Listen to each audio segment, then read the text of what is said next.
Hello, everybody. I hope you can all see and hear me okay.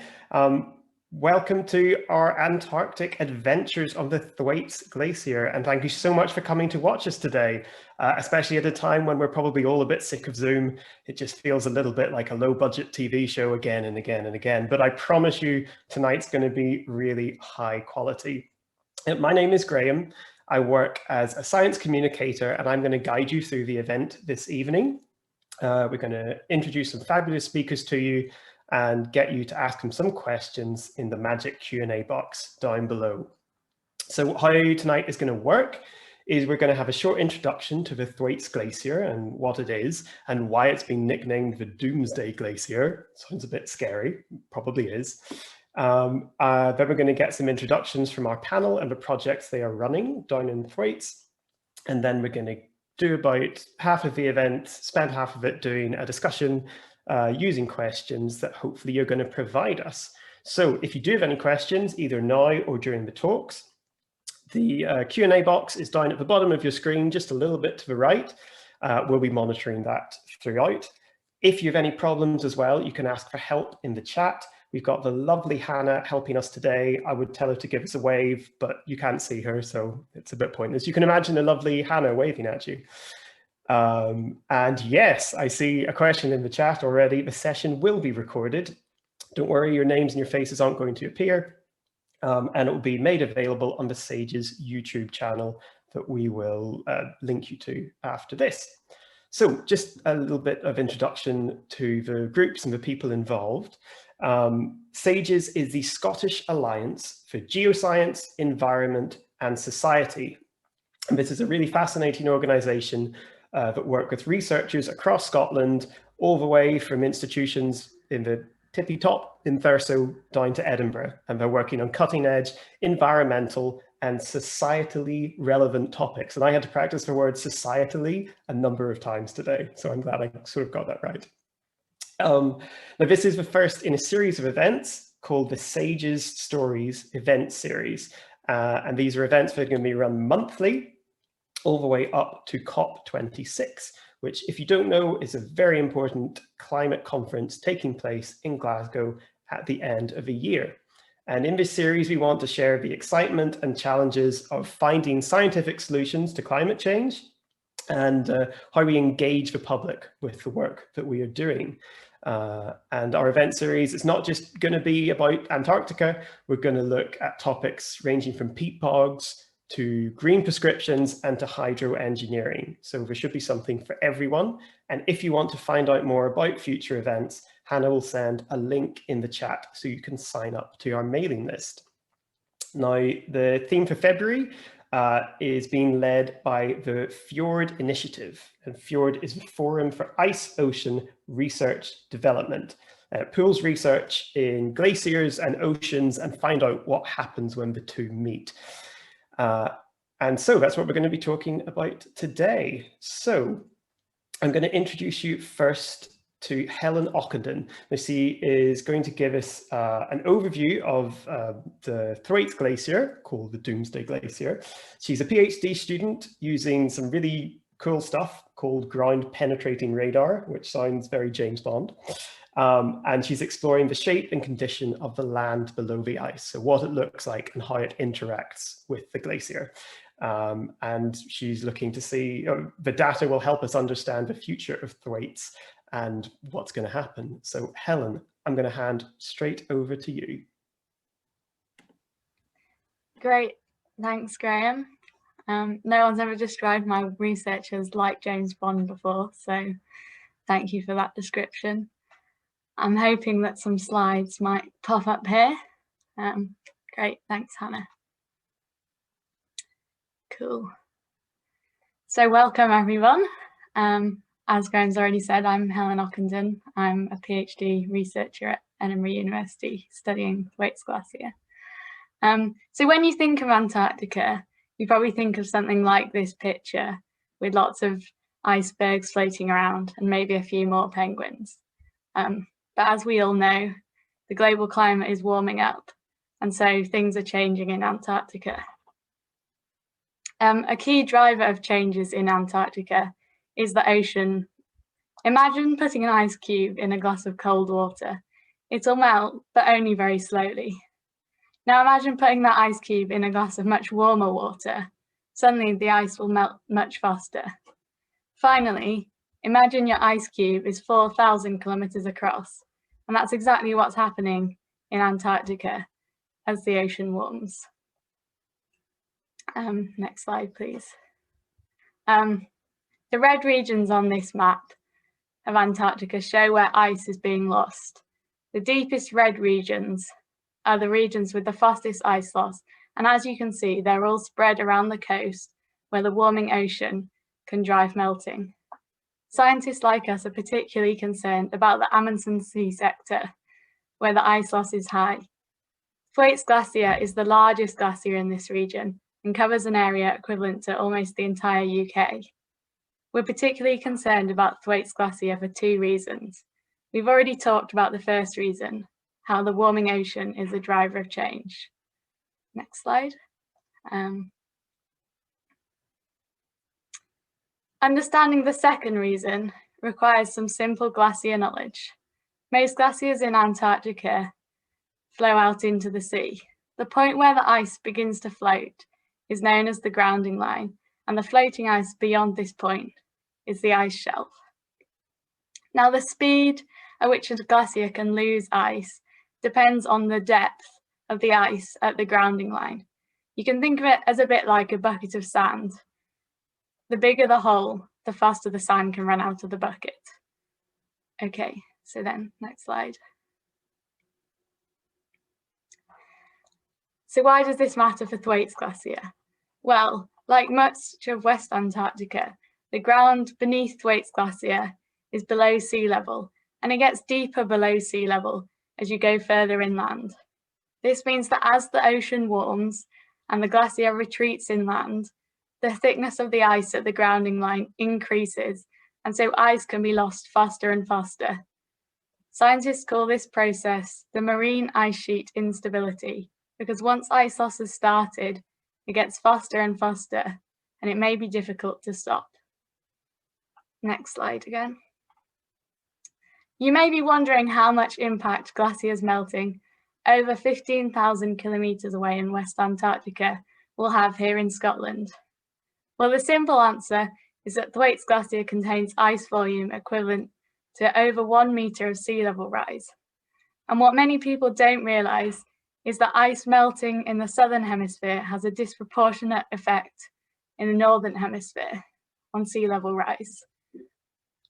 Although this fact is really useful for studying the spatial origins of changes in sea level in the geological record, it's not such good news looking forwards.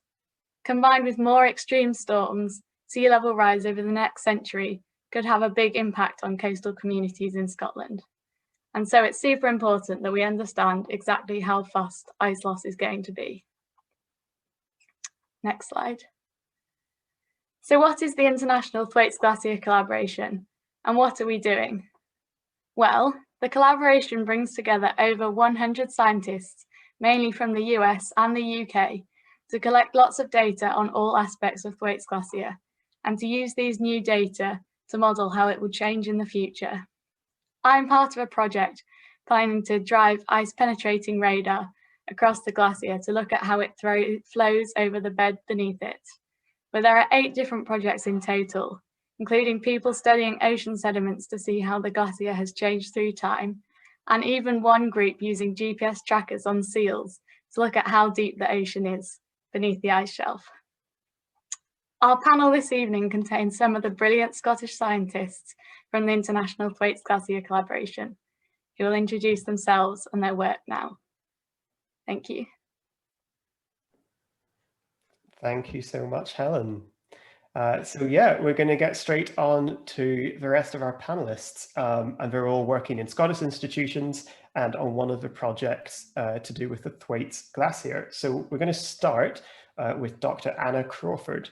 Now, she's a researcher at the University of St Andrews, and she works on the Dominoes project.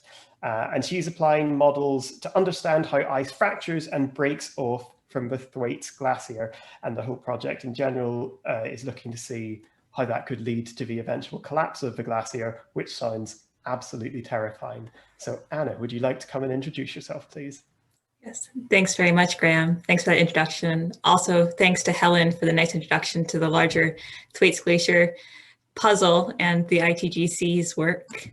I wanted to start by just mentioning a bit of my background because I'm doing a lot of modeling work right now, which I'll get into in a second, but I have a past that was focused on fieldwork in the Canadian Arctic.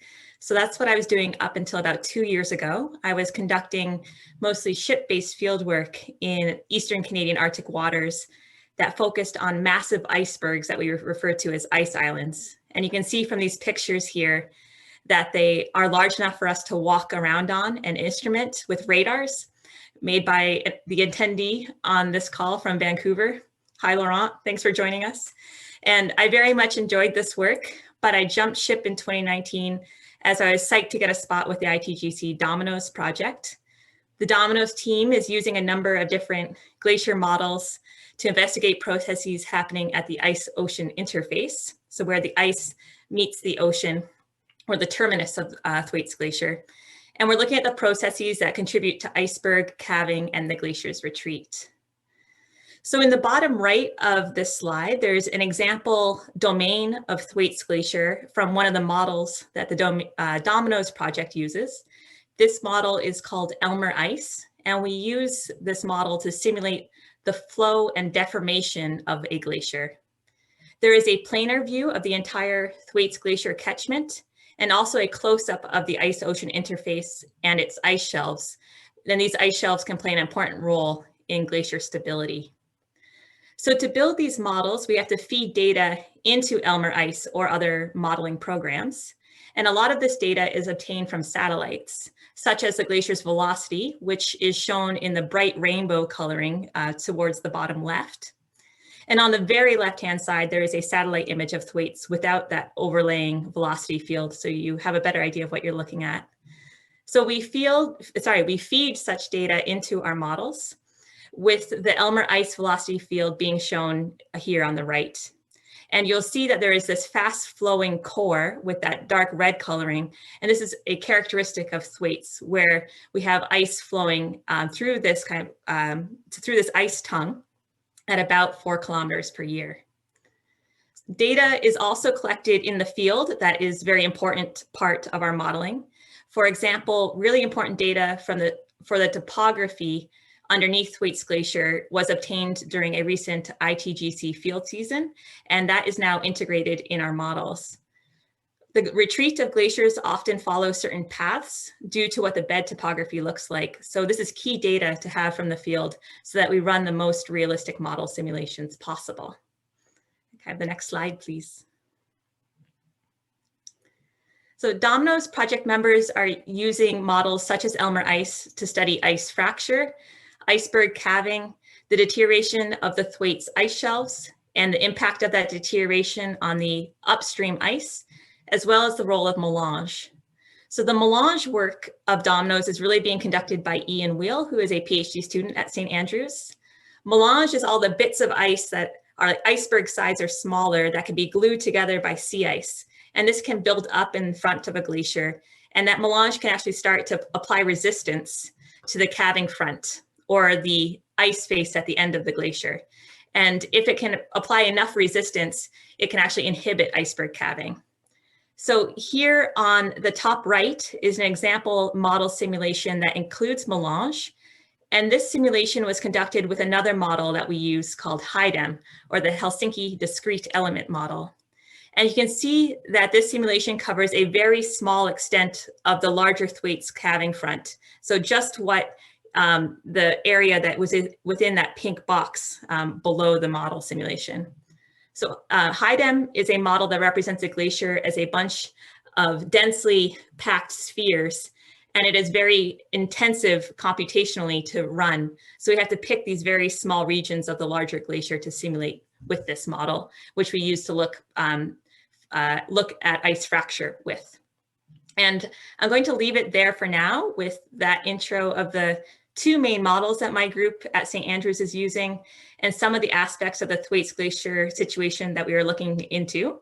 And of course, I'll be happy to discuss all of this and more, perhaps about that scary Icecliff or collapse that Graham was referring to during the Q&A. Thanks very much. Thank you so much, Anna. So yes, as you mentioned, please do ask some questions in the Q&A. You can start asking those now and we'll take a look at those throughout the rest of the presentations. But we're going to go straight on to talk to Professor Robert Bingham, who is the head of the Global Change Research Institute, that sounds extremely impressive, at the University of Edinburgh. So he works on the GHOST project, and uses remote sensing and fieldwork in Antarctica to build up a picture of future ice loss. He also gets to play with ice penetrating radar, which is amazing.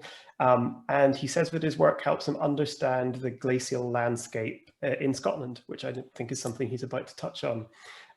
And after COVID, whenever that happens, both he and Helen and the rest of the GHOST team will be traveling to Thwaites to gather the data needed by other project and find out what the state of play is. So Rob, would you like to introduce yourself? Great, thanks very much, Graham, and thanks everyone for the invitation to contribute tonight. I'm presuming some slides are going to appear in a moment. That's great, thank you very much.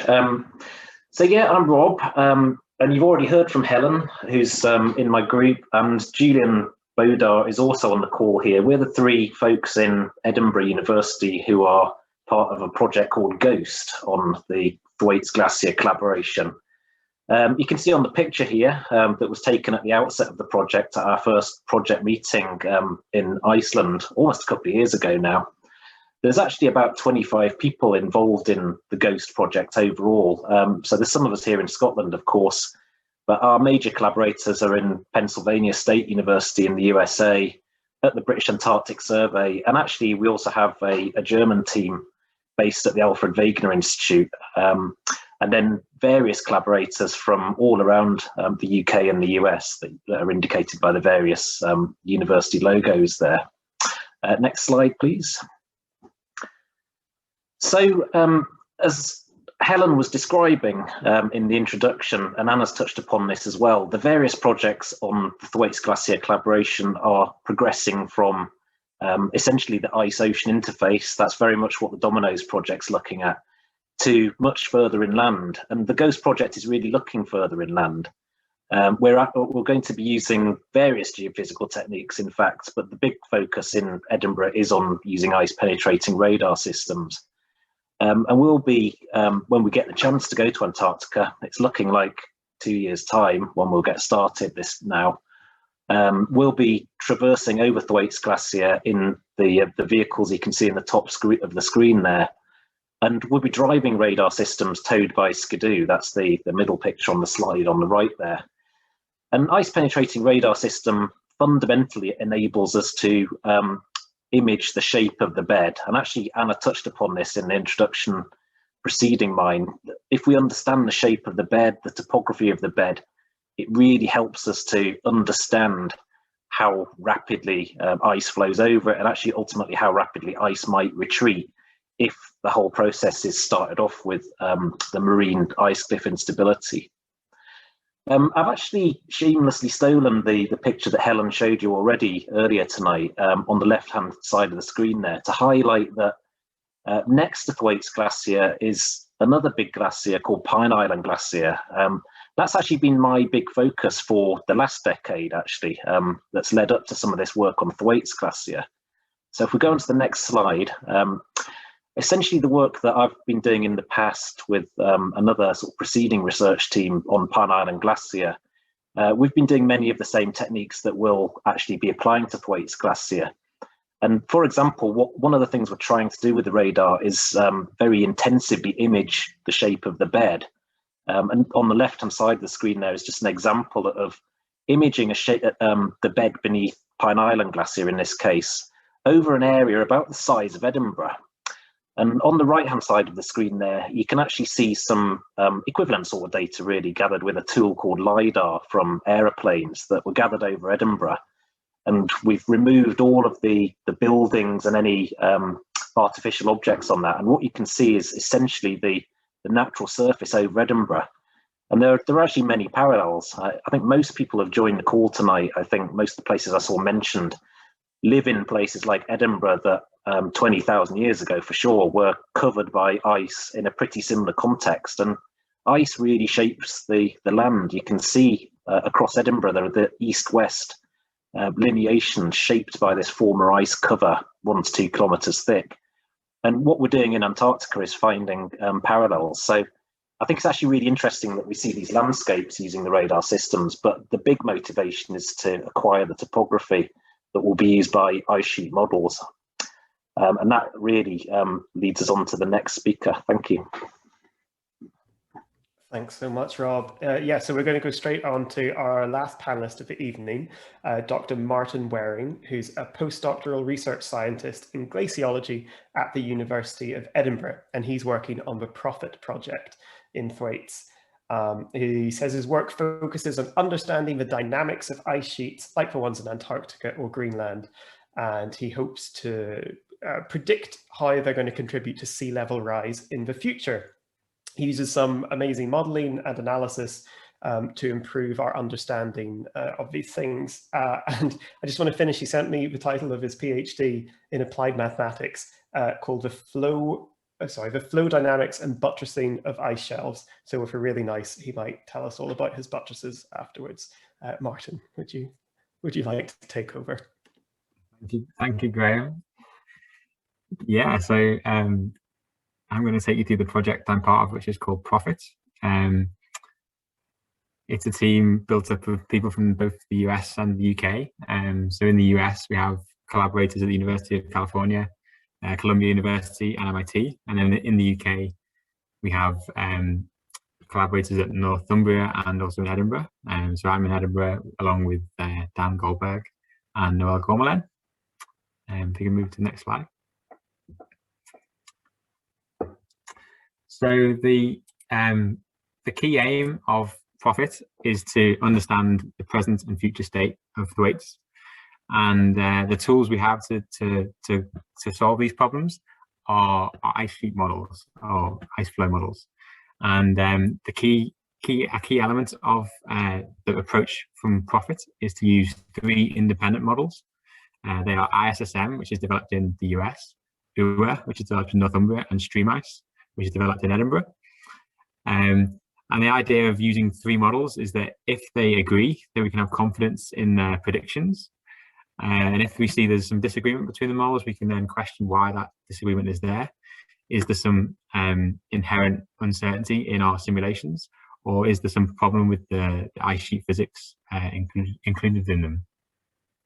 So we use observations from the other ITGC projects, so radar data from Rob and the GHOST team, from looking at, so they give us ice thickness and bed properties.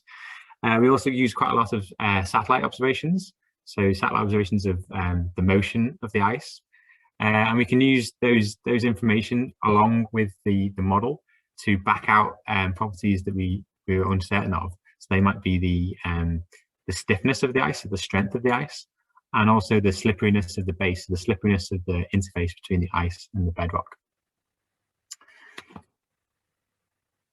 So along the bottom here, we're just showing some early outputs from the project. We're seeing that all models are able to reproduce the current state and the past changes over the last 20 years. So that gives us confidence going forward. And we're also seeing that given similar forcings, similar climate change forcings in the future, that all models are able to produce similar results for future change, future mass loss, and future sea level contributions. So again, that's positive as we move forward into the next stage of the project. Next slide, please.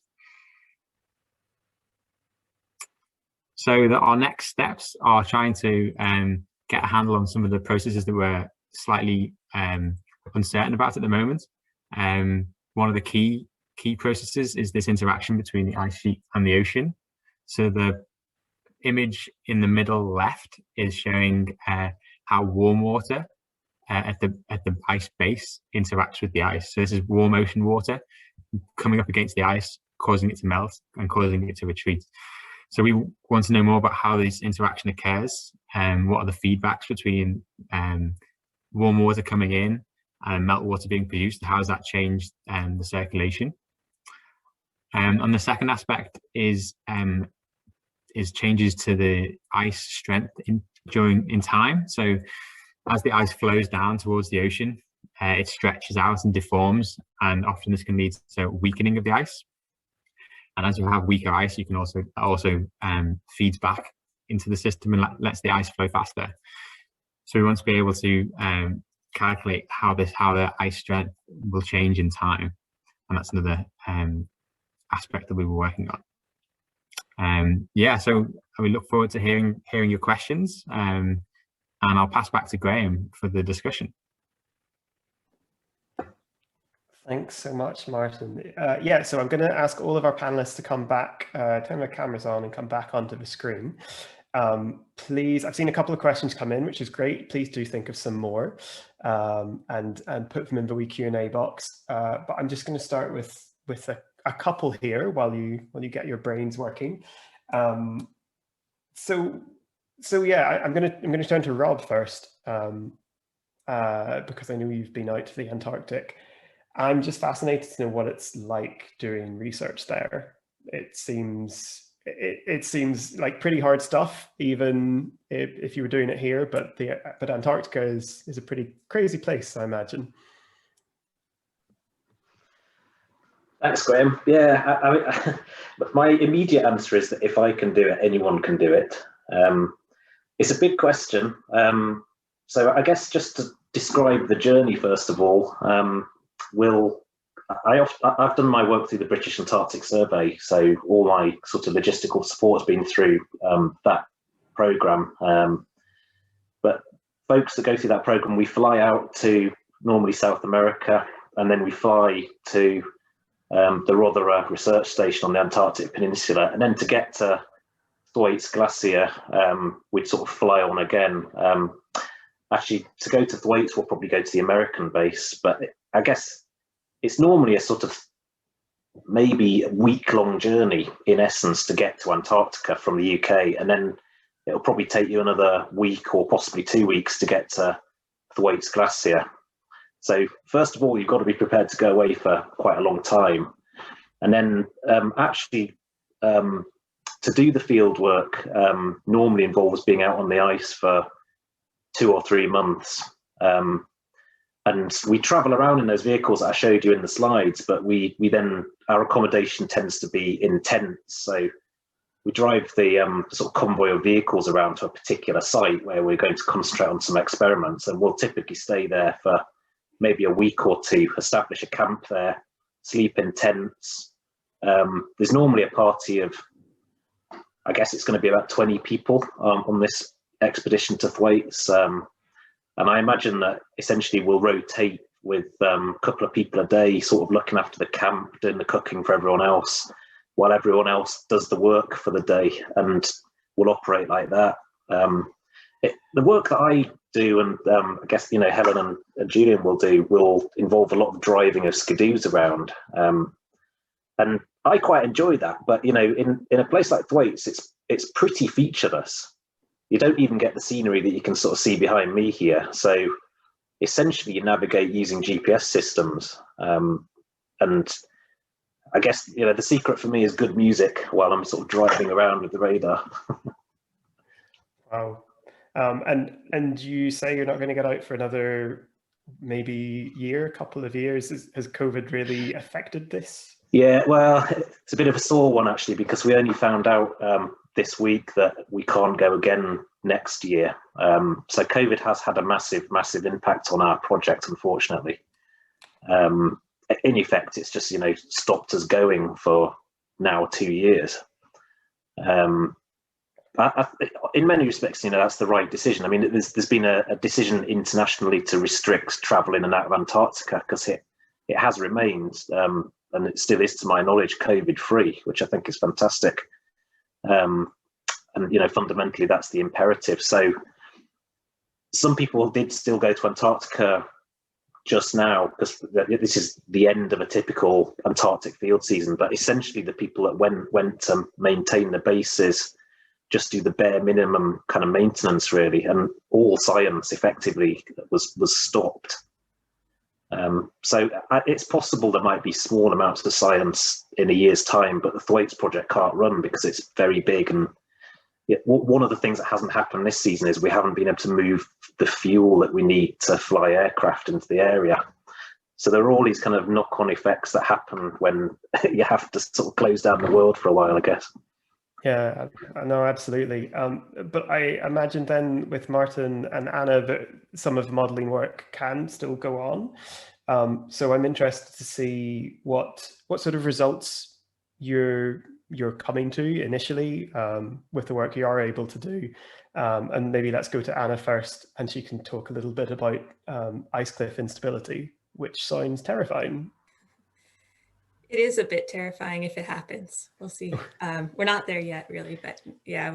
And maybe it's actually a nice segue about what you gave me in terms of what modeling we can do, before we get the field data back, because the study that I did into this process called marine Icecliff instability was done through many idealized model simulations. So I wasn't looking at any one specific glacier with these simulations. I was actually using something more that looked like a rectangular block of ice. And this allowed me to control, for all the different factors that come into play when we're that influence, glacier flow and fracturing. So I studied a process, or is looking into this process called marine Icecliff instability that we keep referring to. And this is a process that could initiate if the retreat of a glacier's calving front or terminus exposes a really, really thick calving front and with a very high cliff above the ocean. And ice only has a finite strength. So there's at some point, if that cliff above the water becomes too great, the ice would actually collapse on itself. And if that collapse, continually exposes taller and taller ice cliffs, then you would get into a situation where it would become a positive feedback process or self-sustaining. And that's when we would have something called marine Icecliff instability initiate. So really it's Icecliff failure, which is like the single event happening. And if it becomes self-sustaining, that's when you have something called marine Icecliff instability. And we're worried about it at locations like Thwaites because of what Helen was introducing at the beginning, where you have a reverse sloping bed, or the bed beneath Thwaites is getting deeper and deeper. So if you start pushing retreat kind of into that over deepening basin, we call it, then you have a situation where you could be exposing, those thicker and thicker calving faces with those taller and taller ice cliffs. And is this like a scene from a disaster film, or is it a bit slower? Yeah, I could see it being spun that way, but I think that we have to be a bit more cautious when we say that. I think there's a number of factors that we need to think about in terms of this even initiating, and if it did initiate, what could put the brakes on it. So there are a number of processes that could put the brakes on. Ice flow itself could actually cause the ice cliffs to lower through their own flow and deformation. And then another big thing that we're thinking about is the melange, the impact of the melange that I was talking about when I was introducing the dominoes work. So every time you have a collapse event, you're going to produce a whole bunch of icebergs and mess in front of the glacier. So if that can all congeal or build up in a fjord system or behind a high point in the ocean floor, then that resistance could be provided back to the calving front and could actually hold up the glacier itself. And I saw Laurent's question kind of, come up in the chat. So I just wanted to, I think this is a good time for me to just say, I'm looking at this kind of event rather than the whole ice shelf fracturing away at once, even though I am interested in that too. But what I've been looking at so far, are these events really happening to the bare calving faces that make, they're not going to produce icebergs that are kilometers long. But they'll be substantial, but not tens of kilometers long. Yeah, absolutely. Yeah. Not Titanic iceberg size. I'm actually not even sure yeah, how big the Titanic iceberg size. Okay, yeah, okay, there we go. Okay. Cool, thanks. So we got lots of questions coming in. I'm just going to throw to Martin quickly to see where you are with the modelling and how much you're able to predict at the moment. Yeah, so I think in terms of our modelling, it hasn't really been held back by COVID because we've kind of all been in offices or at home accessing remote computers, doing the stuff we've been doing anyway.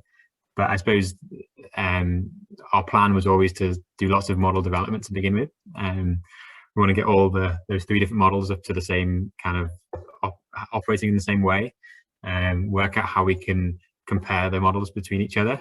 And also we have a kind of archive of data from the last 20 years or so that we want to harness and see whether our models can reproduce that data. If we have confidence in the model being able to run or reproduce change over the last 20 years, when we have the satellite record, then we can be confident in how it will behave in the future. So it's just all been about building up confidence in the models and learning how we can compare them, and kind of starting to do some preliminary experiments for future simulations. Cool, thank you. I'm going to go straight to the chat now because we've got some really great questions coming in. I'm going to do them in order for the moment. We've got Harry asking, why does ice melting in the Antarctic cause more sea level rise in the Northern Hemisphere? And does ice melt from Greenland actually reduce sea level in the north? I know that was Helen who brought that topic up, so maybe we'll see if Helen has thoughts on that. Yeah, I can answer that. So I guess I'll try and explain as simply as possible. If you think about snow, you probably don't think really about it being heavy. But when you've got like 3 kilometers of snow forming ice, because in Antarctica, in some places, the ice is like 3 kilometers deep, that's actually quite heavy. And if it's there for a long time, it pushes the land beneath it down. So then as the ice melts, because that weight is being lifted up off the land, locally, the land will actually go up relative to the sea level, even though the sea level globally is increasing. So then that means far away in places where the land's not experienced that ice pushing it down, you get like a higher effect of that sea level rise. So you get more sea level rise in the north because the south is kind of lifting up as the ice melts. So yeah, locally to Greenland, if Greenland melts, actually sea level will go down slightly. Scotland is pretty much on the in between of those 2 effects for Greenland. So if there's ice melting in Greenland, we won't see that much change in sea level rise in Scotland. But obviously, if ice is melting in Greenland, it's also melting in Antarctica. So then we'll see that increased impact from Antarctica as well. Thank you. That reminds me of a fact which I have no idea is true, but someone told me once that the ice, when it retreated from Scotland in the last ice age, meant that Scotland was rising and pushing England a little bit into the sea, which is an interesting image, if nothing else. Cool. Yeah, there's some places in Scandinavia where, as the ice melted and the sea lifted up, it's cut all these terraces into the land, and you can go and see where the level at the beach was for every 1,000 years for the last 20,000 years or something, which is super cool. Well, you can't go yet, but soon we will be able to go one day. Great. I'm going to move on to the next question, which is what distance has Thwaites? I've had to say Thwaites so many times, and it's just terrible. What distance has Thwaites retreated in the last 20 years? I'll throw that open to the group.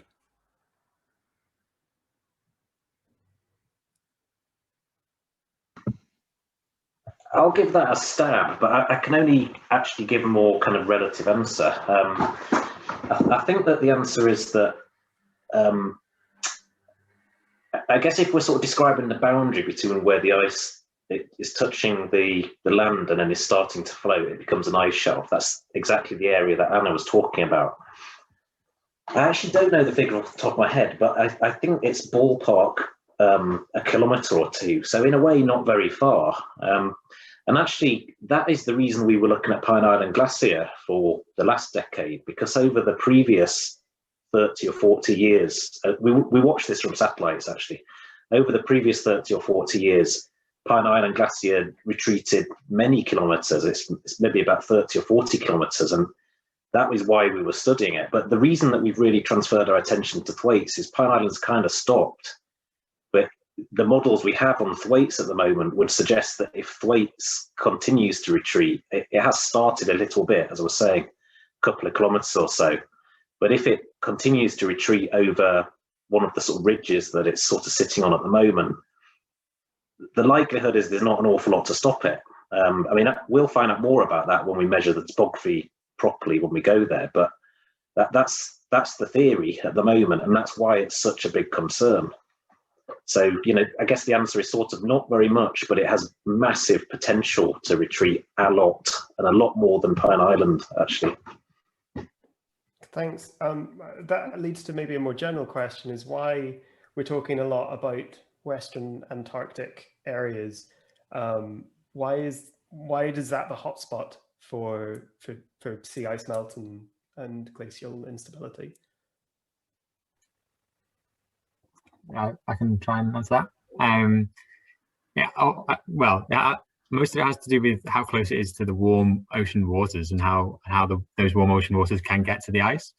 So the Antarctic landmass is kind of, there's like a big skirt of continental bedrock beneath the sea, and in some places that's closer to the land and closer to the ice than in other places. And the warm, dense, salty water can access those places that are close to the continental shelf break. And along that West Antarctic coast, where in the Amazon Sea, where Pine Island and Thwaites are, there are deep troughs that allow this warm ocean water to get in and erode the ice. So in other areas, the ice is protected a little more. But yeah, as we get more and more data, we're starting to see that there are other troughs in other places that could also funnel this warm water into the ice sheet. It's fascinating to realize how much of Antarctica is below sea level. I had zero idea about that before this event. Great, thank you. We've got a question coming in from Russell. For, I guess, anyone who's been to Antarctica, how do you record the data you collect while you're away? Any more details on the actual specifics about that?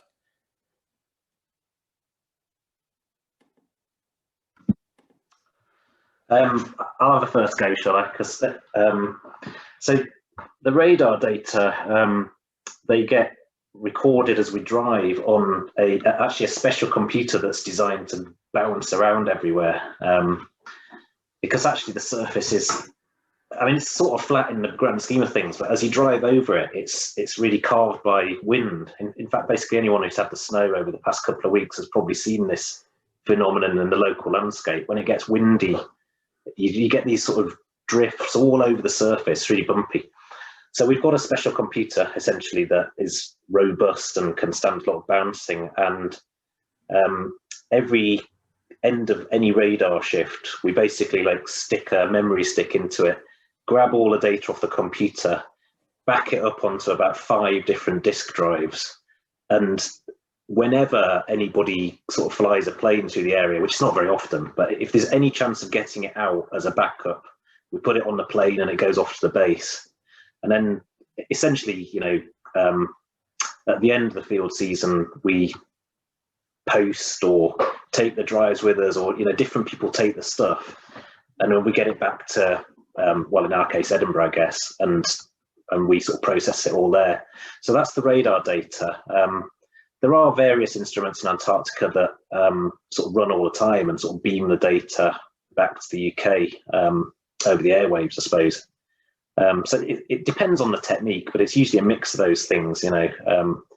But the absolute key is backups. You know, you get the data off a computer and you just back it up everywhere you can. Give everyone a copy on their way home. Yeah, I mean, that's just good life advice for everything. Anna, are there any similarities between working in Antarctica and working in the Canadian ice?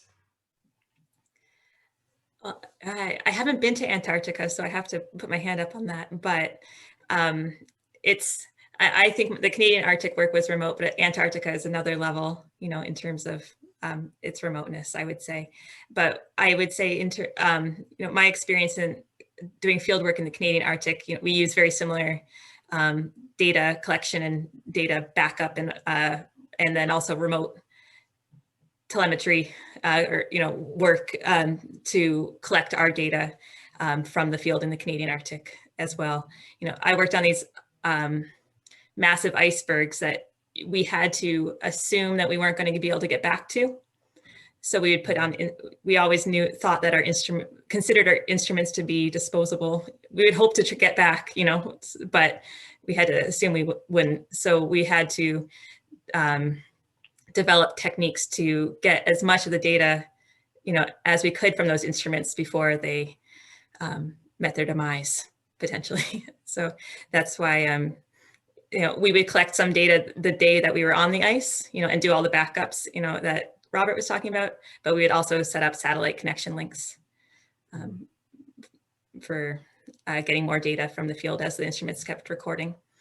Amazing. Yeah. So speed is the key. Yeah. Speed is the key.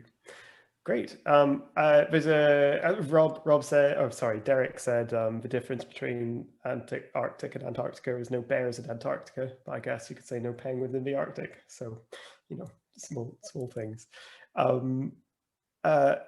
So I'm going to read this next one out word for word because I don't understand all the terms. I'm going to put my hand up to that one. Adam has asked, to what extent has the bed of the Thwaites Glacier already been mapped using IPR? And what is the spatial density of survey tracks you hope to achieve? So maybe someone could explain the question at the same time as the answer. If anyone knows, because I don't. I can take this one. Please. So he's asking about the ice penetrating radar. That's what IPR is. The cool thing. So over Thwaites Glacier, there's a reasonable amount of single radar lines.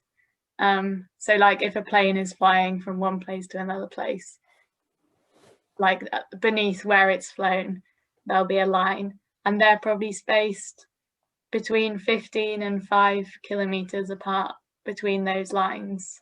And what we want to do is collect data much closer together and over like those grids like Rob showed in his presentation. So we've got 2-dimensional data, not just the single lines. So with the radar, we drive about 500 meters spacing between, so you drive like forwards and then backwards and forwards and backwards over the grid. So that would be like maybe 10 by 20 kilometers or something, and you'd have these lines spaced 500 meters apart, and that kind of allows you to collect much denser data, so you can look at not just the one-dimensional cross-section across the features, but kind of how they vary in both dimensions. And that's really useful for the modelers, I guess, to see the along flow and the across flow shape of the features. Sharon says like a lawnmower, which I guess is quite a nice way to look at it. You're going one way and t'other trying to get it. Yeah, cutting stripes across the surface, I guess. Wow. Think of it like that. It sounds incredibly grueling mentally as well as physically. I imagine it's pretty incredible, but just that must be so tiring. Well, you'll have to ask Rob about that. Or invite me back in 2 years' time to tell you about it. We have to do the reunion tour, of course.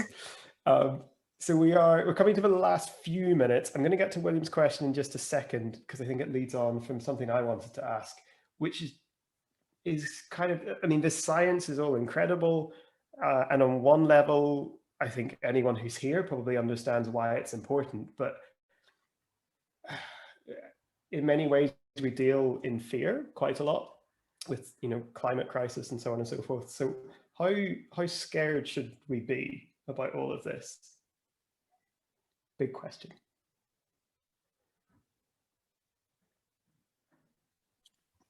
I can say something. So actually, I was looking just before our panel discussion. I was trying to get the numbers because I had numbers fresh in my head. So for what actually what contribution does Thwaites make, just so I had the ideas fresh. And over a 10-year period, Thwaites adds about 1.5 centimeters to sea level rise, and that's about 4% of global sea level rise at the moment. So, you know, there's lots big contributions from Greenland and the rest of Antarctica, and also the thermal expansion of the ocean. But the real question is, will Thwaites continue to contribute at that rate, or will it accelerate and, you know, contribute faster? So I suppose that's what we're trying to find out with our models, and also helped by the data. And I suppose a lot of it's driven by the climate change, and a lot of that those processes are built in already. So I suppose, you know, we can limit our emissions in the long term, and we kind of really need to get a handle on how much change is already committed. Yeah, and hopefully we'll have those answers in the next year or two. And do you find, in general, whoever wants to answer this, when you talk about your work in Antarctica, people are able to grasp some of the effects that it can have home here in Canada, wherever that might be?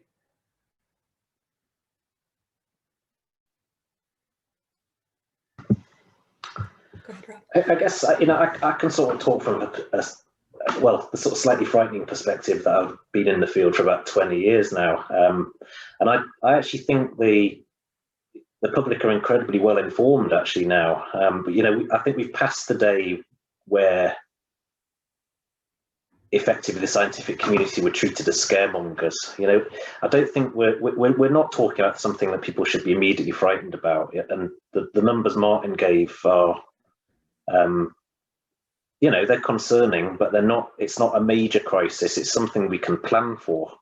So I think that's the point: is that we, you know, the world should be planning for this.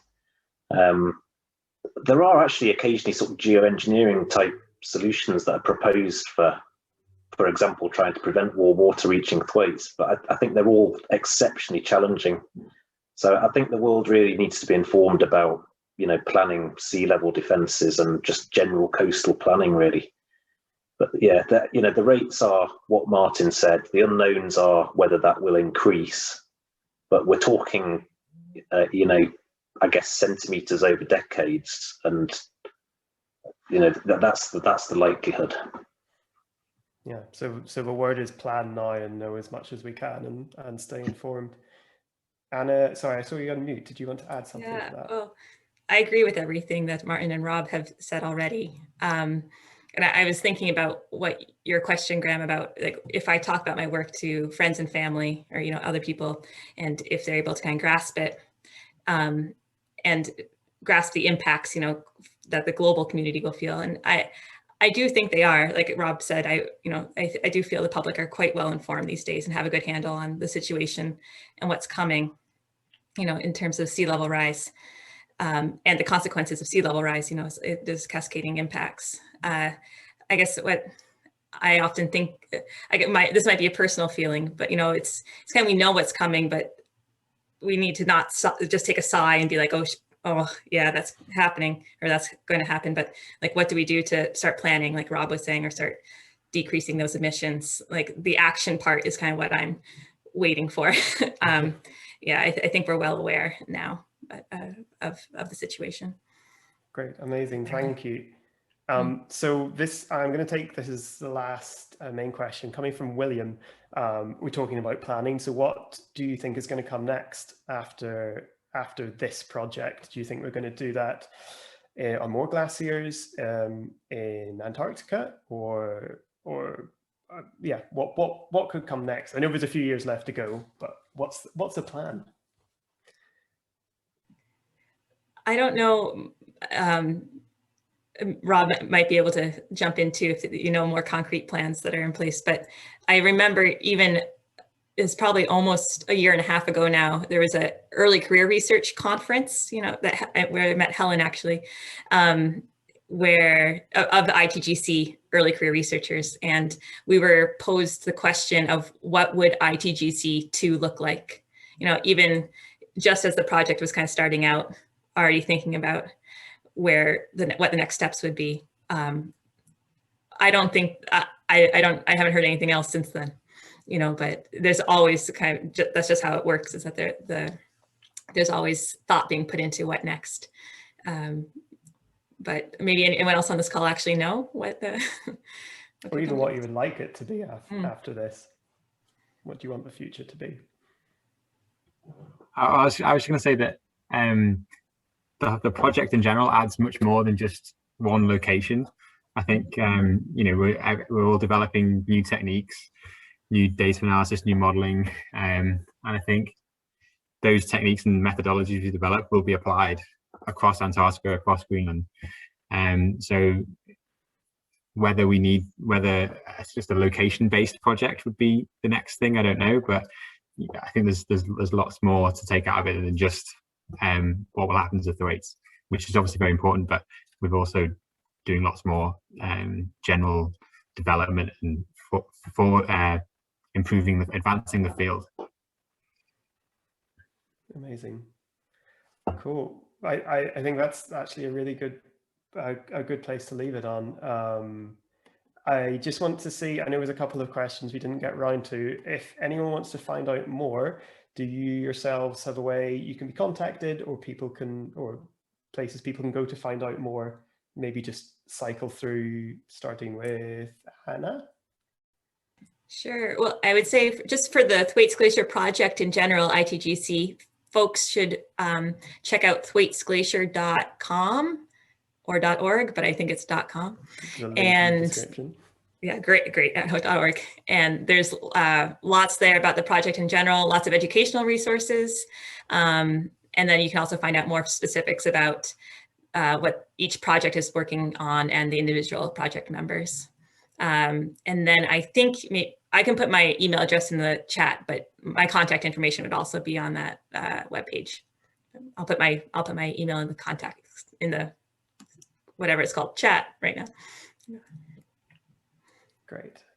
Anyone else? Yeah. I just add there's quite an active Twitter following for Thwaites Glacier as well, so you can follow. I think it's Glacier Thwaites on Twitter, and all the projects are kind of interlinked through that. Great. I can attest to both the website and the Twitter. I've followed and been reading both avidly in the last few days. So it's really good stuff. Well, all I think that's left to say is to thank you to all of our panelists. Thank you for the work you're doing. It's amazing.